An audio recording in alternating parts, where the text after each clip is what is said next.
আসসালামু আলাইকুম। এটা হলো সিম্ফনি D43। দেখেন এটা এখন সিম পাইছে আলহামদুলিল্লাহ। কাস্টমার যখন নিয়ে আসছে এটা হলো ইনসার্ট সিম।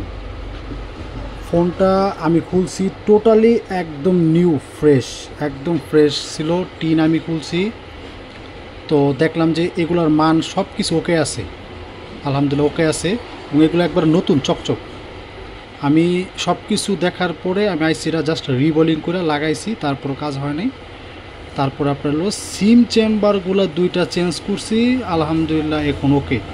তাহলে আপনি চিন্তা করেন যে মোবাইল নতুন একদম ফ্রেশ, তবুও সিম ট্রে খারাপ।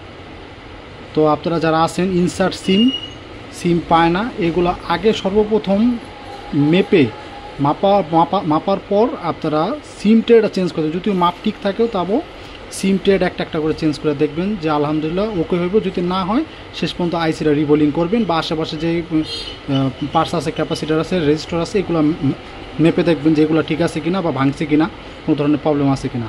আসসালামু আলাইকুম।